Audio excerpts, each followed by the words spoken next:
Mrs. Maja Markovčić Kostelac is connecting from Lisbon. We are sorry that she could not come here, but she is very busy at the European Maritime Safety Agency. And we are glad that she at least had the time to connect to us and speak about Emsa today at this opening session. Maja has a rich and long background in maritime law, both in private and public sector. For a while, she was heading the Croatian Shipping Association, Mare Nostrum, but the longest part of her career was in the Ministry of Sea Traffic and Infrastructure of the Republic of Croatia, where she was State Secretary. And since 1st of January of 2019, Mrs. Markovčić Kostelac took the position of the Executive Director of the Emsa. And we are glad that she will speak today about Emsa and achievements, challenges, and its strategy for the future. So Maja, please, the floor is yours. Thank you, Igor. Can you hear me properly? Can you see me? I can hear you, yes. You can upload your presentation if you have. Yes, I will. Well, first of all, thank you for inviting me and giving me this opportunity. Good morning to all our friends and colleagues back in Dubrovnik and those who have connected like I did online. It's needless to say that I would prefer to sit with you in Dubrovnik today, but as we all know, sometimes life does not positively respond to our wishes. Nevertheless, we have technology which enables us to be together even if we are relatively distant. So I will have the opportunity today about Emsa, our, let's say, strategic framework, our achievements, our main topics and activities, and of course, our vision for the future. As you may know, Emsa is the European Maritime Agency, so it is the EU decentralized body located in Lisbon, which has been established in 2002 by the regulation, which was the part of the ERICA 2 package, which we all very well remember, as the result of the major accident offshore the European waters. We were established to ensure the high, uniform and effective level of maritime safety, maritime security, response to and the prevention of the pollution from oil and gas installation and ships. So our mandate is defined in our parent regulation, and as I will show you soon, it has grown and evaluated in time. We are employing 270 people plus around 30-40 staff working on different projects. So basically we are around 300, 24 nationalities, including Croatians. Our budget annual is around 83 million plus 18 million euros for different projects. As I will show you, we cover different pillars of the strategy of the EU. As I already said, since 2002 up to now, our mandate has been expanded and changed several times, including the last one in 2016, where to our roles, the Coast Guard cooperation has been added. And ever since then, we, Frontex and EFCA, have the same provision in our parent regulation, defining what are the main aspects of Coast Guard cooperation in terms of the safety and security in maritime domain. This process of expanding of our mandate is ongoing, so we can expect because that is the part of the smart and sustainable mobility strategy that our parent regulation will be revisited. We can expect in next 2 years, again, the opening of our parent regulation and extension of our mandate. Personally, I'm advocating the possibility that Emsa gets even more responsibilities and tasks, because I believe that in these 20 years, and we are going to celebrate next year our 20th anniversary, we reached the maturity that enables the assistance to different, not just EU, but also the national administrations and wider civil society and industry component. And that should be used. If I would like to explain shortly what are our main activities or tasks, I would put it in 4 baskets, let's say. First of all, we are assisting those who are developing legislation and policies, because we ourselves, we are not a regulatory body, we are the decentralized agency, which means that we are assisting European Commission, assisting member states with our knowledge, with our technical expertise, with the information which we gather when developing relevant legislation, both at EU or national level, but predominantly at EU level. I should not forget to mention that we also assist the European Commission delegation in the IMO when preparing the EU position in this prominent international body. On top of that, we are here to monitor the implementation on the side of the member states. So one of our core tasks is to visit member states and inspect third countries, and on the behalf of the Commission also ours, to ensure that there is a harmonized implementation of different parts of acquis communautaire in place. We are also inspecting the SDCW certificate provider, third countries, when they requested the recognition of the EU. But we are not just monitoring, we are also assisting member states in building their capacity on the implementation side. So in that context, we have a very wide range of the activities in the domain of operational assistance, in which with our hardware, as I would say, but also with our software, we are assisting the implementation on the side of the member states, and of course we are assisting in any emergency need in the maritime. We are very active in the area of capacity building, so we are building a capacity through trainings and through the development of different tools and modules, both for the member states, but also we offer this service to the wider community of the third countries.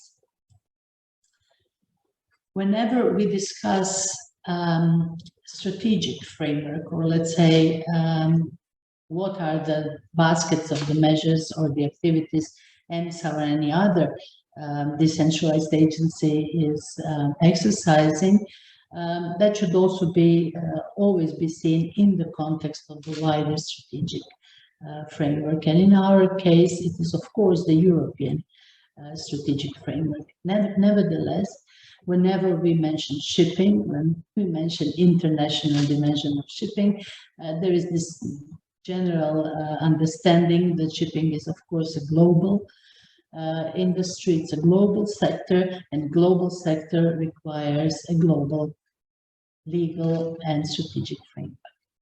So IMO and all our eyes, let's say, are first and above all turned into the Vorarlberg Amendment in the IMO for developing different parts of the legislation in relation to shipping.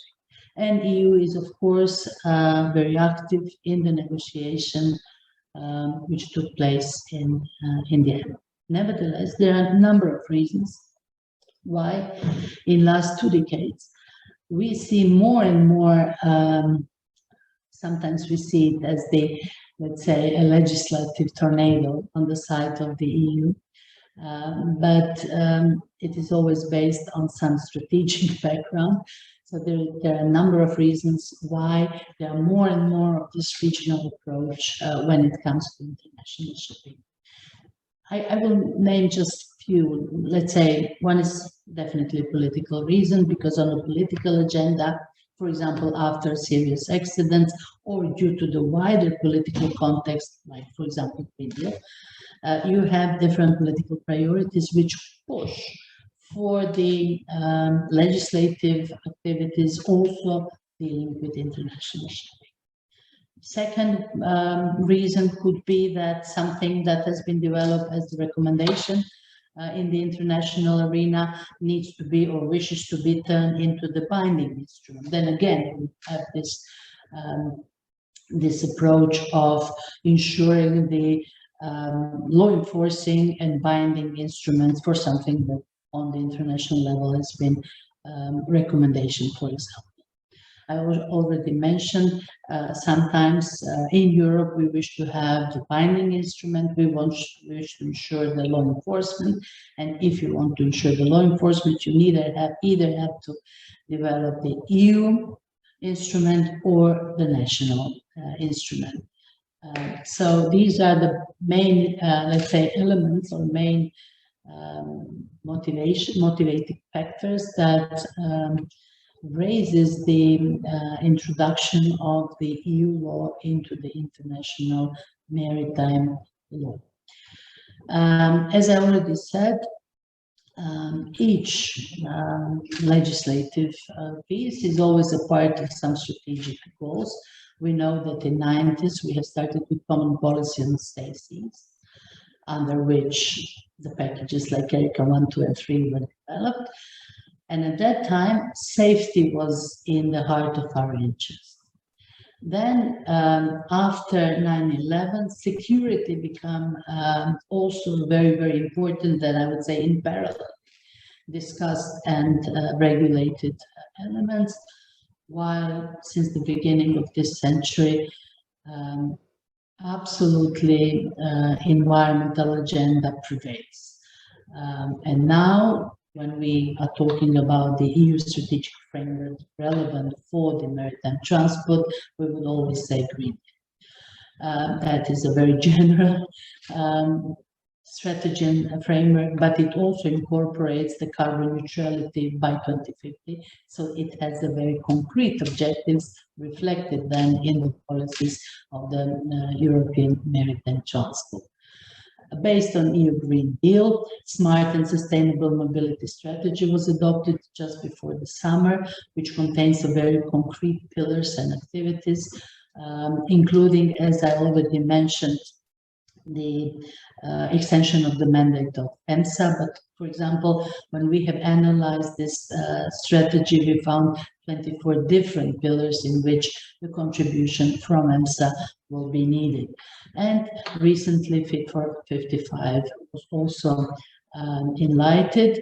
We know that in pipeline we have the marine fuel package, which has been now defined as the Commission proposal and will be further discussed in the Council and Parliament as the part of the smart and sustainability strategy. Well, as any smart and modern organization based on these strategic priorities, we have developed our Emsa strategy, and I have to say that this was one of the first tasks I had when I joined this organization. We made it as a very transparent, open dialogue and open process in which we managed to incorporate not just our internal structure, but also our internal structure, let's say ours, employers with their knowledge, but also stakeholders, including member states, through the different workshops, industry, through the dialogue, and civil society. And based on all of that, we have developed our 5-year strategy, which is based on 5 main pillars, or as we like to say, 5S. sustainability, safety, security, simplification, and surveillance, within which we have defined concrete objectives, which can be measured through the implementation of our annual work program. Apart from these 5 S's, we have defined ourselves as the efficient, stakeholders-orientated, smart and transparent organization, which tends to be green by itself and generally balanced. We want to be seen as the reliable partner with the relevant international reference, and we want to turn our logic of providing services as the real open service provider to our stakeholders. To be able to do that, we have to constantly develop our knowledge. So we have also developed and, let's say, define ourselves as the knowledge hub. Now let me turn into the areas of different sustainability, where I will present not just our, let's say, strategic objective, but more on what exactly are we doing under this as at the moment, and what are going to be our priorities. As I said, although we were established as predominantly safety, and safety is our purpose still, sustainability becomes more and more in focus, and it becomes from the marginal, more mainstream issue. I always put as the example the fact that almost 1/3 of our budget now goes to the environmental subjects. That clearly shows how important these elements are. Well, when we talk about the environment, we are talking about really different and wide scope of activities in the domain of the environment. So from the air emission to air pollution, from the oil pollution to particular matters, from the introduction of alien species to through ballast water or fouling, to relatively new in our agenda, the areas where the new knowledges needs to be developed, like the garbage or the plastic in our, including microplastic in maritime domain, noise pollution, and some other effects, or the output of the shipping in international domain.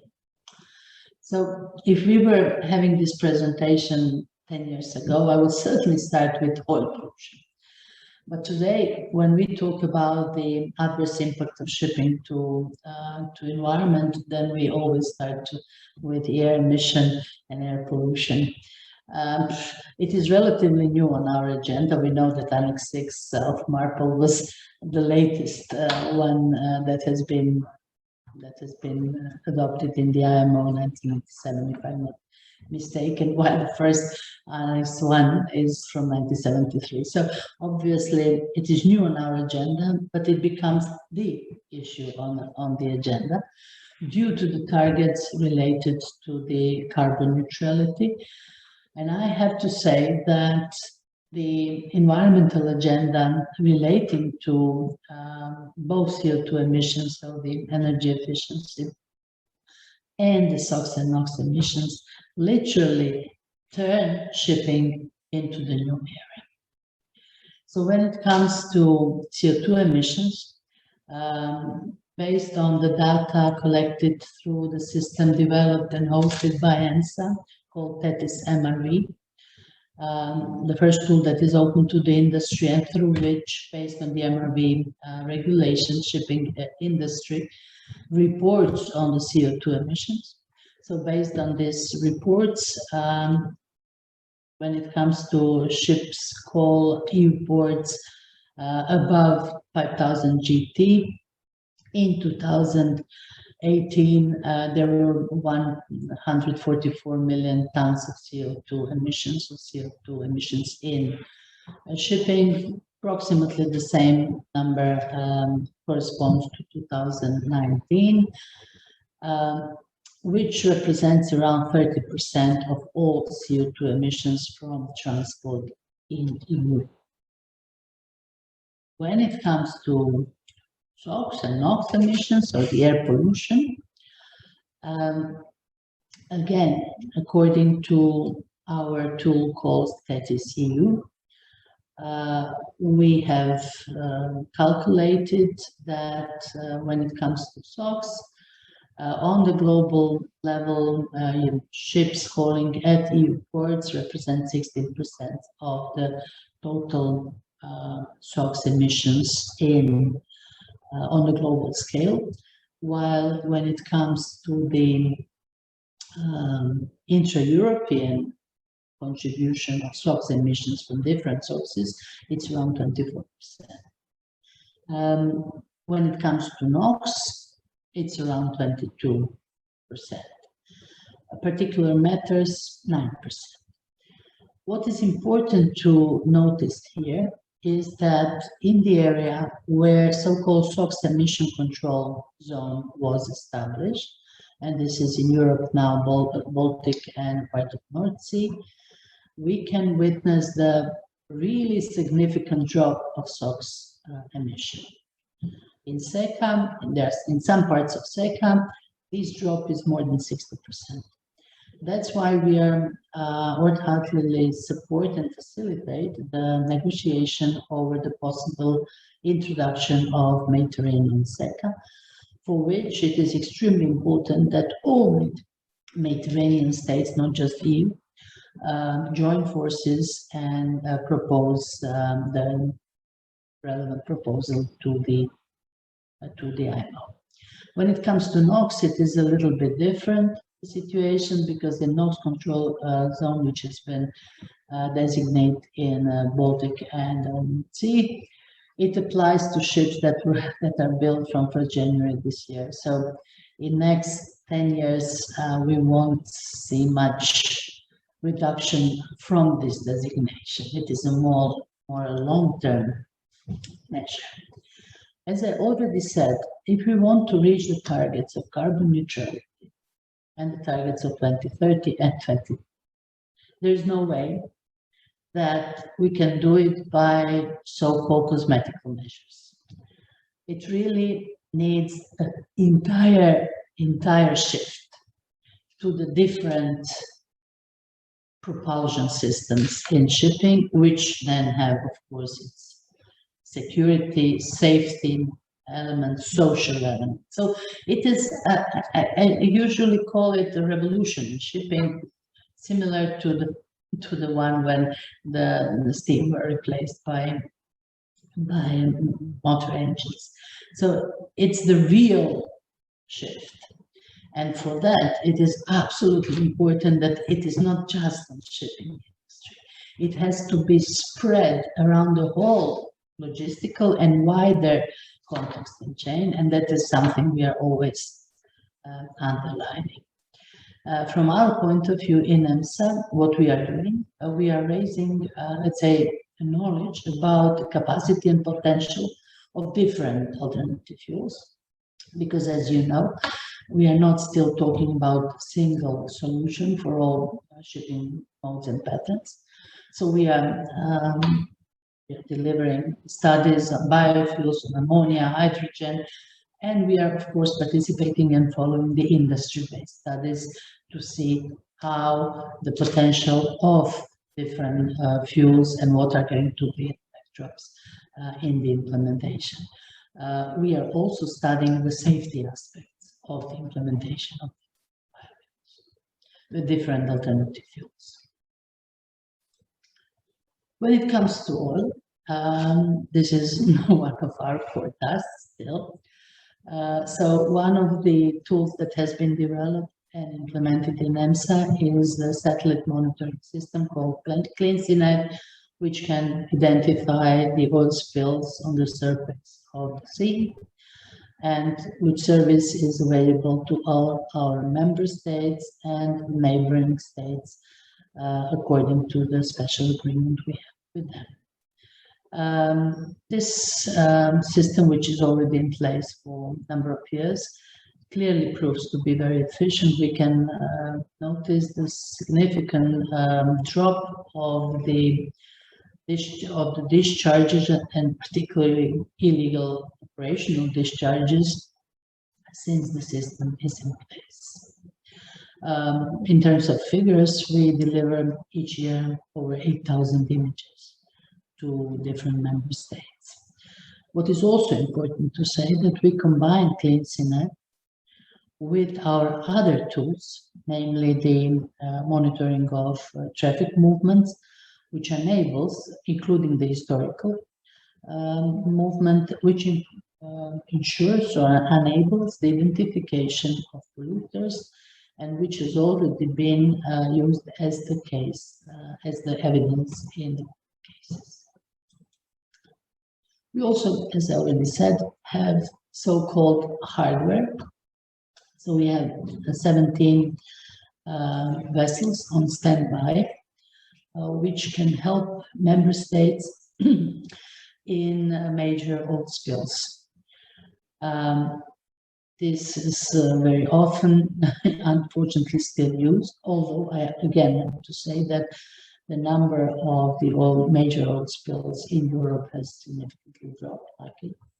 But even one could be fatal. So we are keeping all around European seas the network of vessels, but we also have the other equipment, the stockpile of different equipment, which is located in different member states. As you may know, we have from 2 years ago one ship also in Croatia.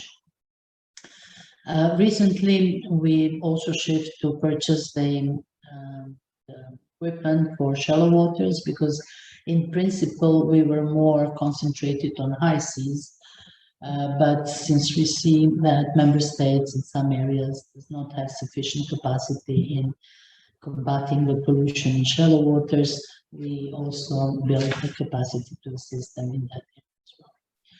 Relatively recently, when we have started to develop our ARPAS fleet or our drone fleet, we have also equipped our vessels with the small quadricopters, which helped in response activities. It was proved, unfortunately, during the accident of Grande America in the Bay of Biscay. This was the first drone ever installed on vessels, including the pilot, and it helped a lot with the identification of the oil spill and its movement. We contribute also to the member states with the information on the chemicals and metal information.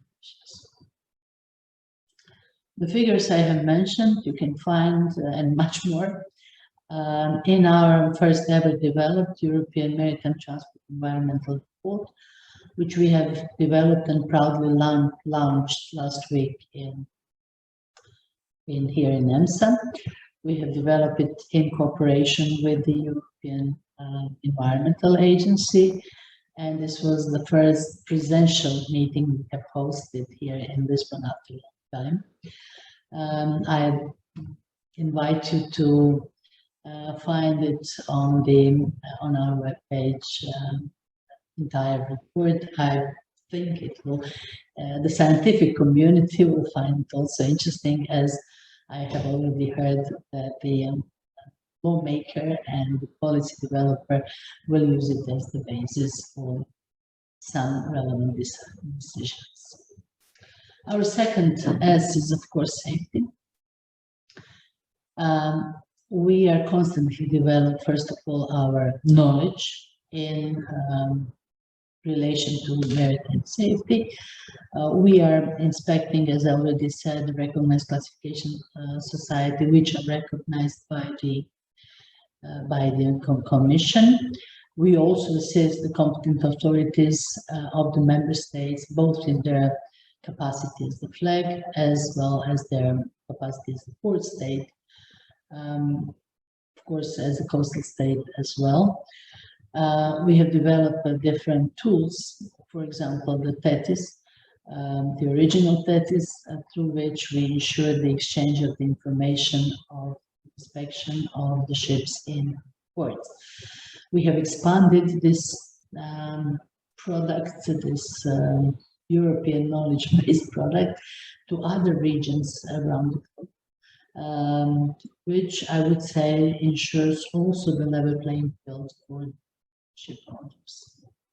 Apart from that, we are receiving casualty information reports and developed a platform through which we are analyzing the maritime casualty in Europe. In this area, I would say there is a room for improvement, further harmonization, should the member states have the appetite for that.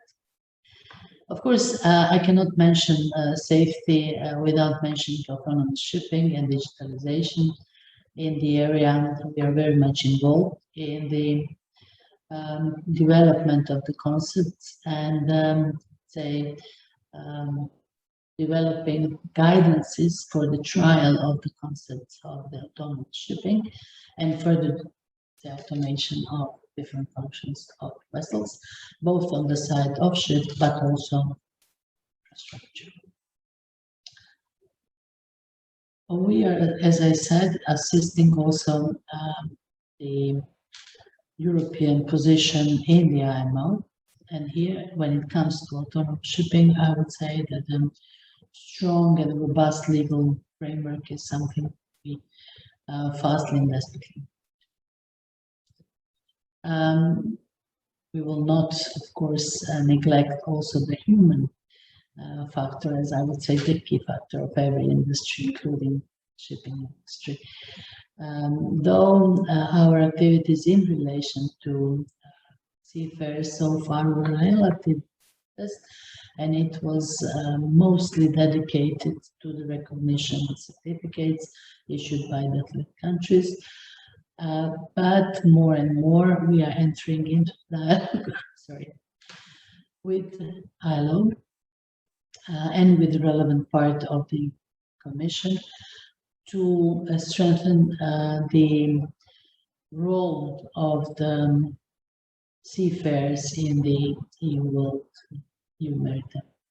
It was very obvious during this pandemic how essential transport workers, and here named seafarers, are when it comes to the independent continuation of the serving of the supply chain in globally and in Europe.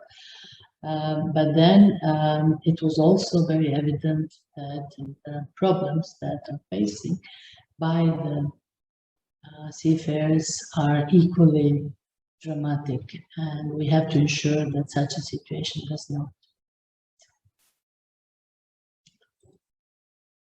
In the domain of security, apart from our cooperation with Frontex, we are pretty active with our maritime picture, which I will present a little bit later, in providing the assistance to different presence of the European forces around the globe when it comes to the protection of European interests in security challenging areas.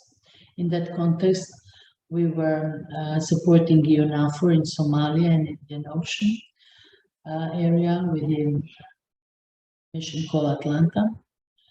And now, of course, we are present supporting the IRINI, the Mediterranean mission, but also when it comes to piracy and armed robbery, we were well known that the Gulf of Guinea is now the hotspot.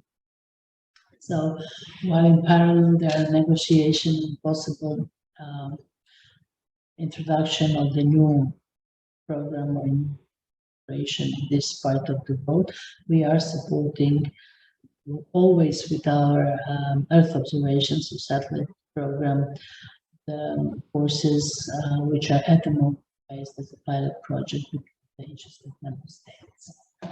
When it comes to security, I should not forget, of course, the cybersecurity, for which, let's say, in Emsa, we are looking at that from two angles. One is our internal cybersecurity, because we are a highly digital organization and we provide a number of digital services. So cybersecurity is, for our service providing function, essential. but also we are facilitating and discussing the cybersecurity issue in the maritime world. Recently, we were approached by Cyprus with one proposal of a pilot project where Emsa will contribute to the further development of cybersecurity framework for the shipping industry. Simplification is the part of our wider digital services. We all know, and particularly those who are close to operational part of shipping or who are coming from the maritime industry, that administrative provisions or the reporting formalities in different parts of the world and Europe are sometimes such a burden that it even tackles the safety of the vessel. So what we are trying to do, and this is pretty logical in 21st century, that we simplify. So we work with the European Commission on the simplification of different reporting formalities, create a single contact point, create what they call a single window, European single window, through which different services will be connected, and once reported information should not be repeatedly reported in different ports along the ship's way. But apart from that, we are facilitating very much the e-certification, both in the context of ships, but also now more and more in the context of seafarers. So we have recently launched a project on e-certification of seafarers, where Emsa will develop a tool, the complete package, which could be used by different member states in issuing certificates for seafarers. Surveillance, as I already said, is not just our fifth strategic priority, but also somehow it is the one of these activities which performs basis for many other activities which we are and services which we are providing. We are proud to say that we are hosting very extensive and wide maritime picture here in Emsa. So we provide different stakeholders with information on maritime traffic. So we gather or collect the information from different sources, from terrestrial AIS to the satellite AIS, from ships to shore source of information. We gather it with our systems like TETIS, MRV, and we have the ability to see it, let's say, backwards, historically, which is, of course, very important when it comes to tricky situation in maritime domain. If such a system will be developed on the national level, first of all, it will be enormously costly, and second of all, it will never have all the information, because we are fusing information from all member states and from the ships around the globe, and we have fused it with other informations which we have and distributed our stakeholders. This is in particular important during the unexpected or casualty situations, and more it is used in search and rescue operations.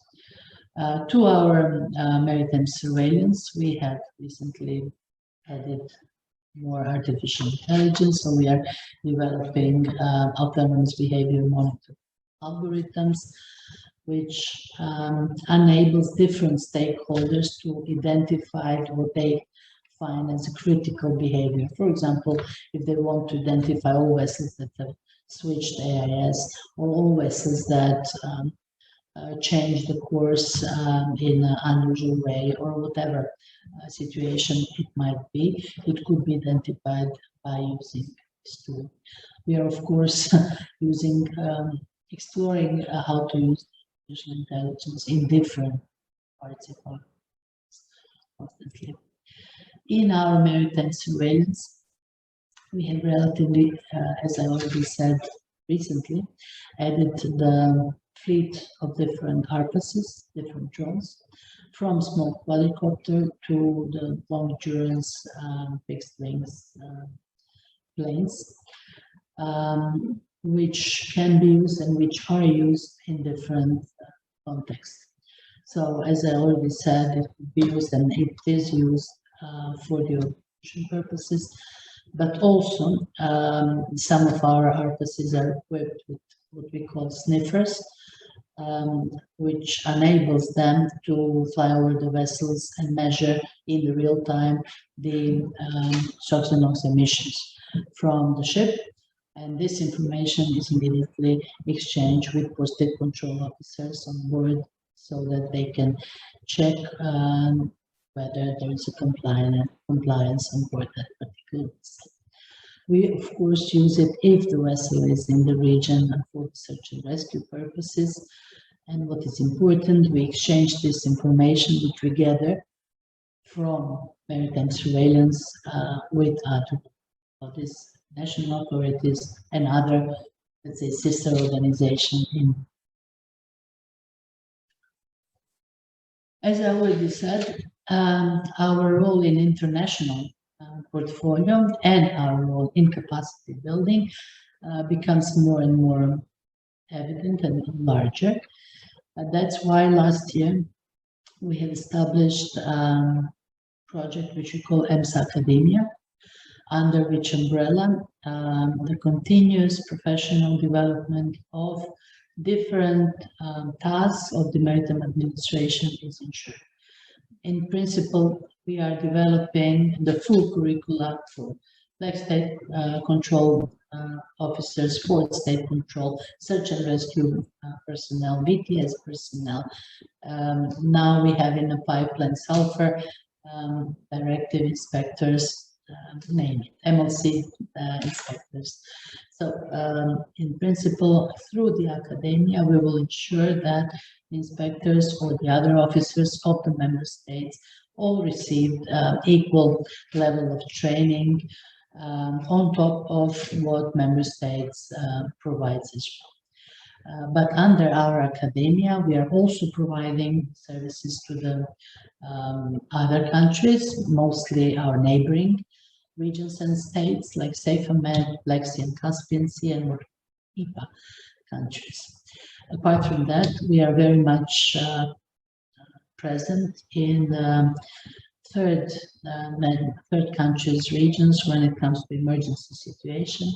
Our emergency plan has been activated more and more every year. We are presented in Pacific region, in Caribbean region, with our mostly satellite operations, which becomes very reliable and present service which we are offering. So if I would wish to conclude, I'm proudly chairing or leading this organization because I strongly believe that this is a real proof of the organization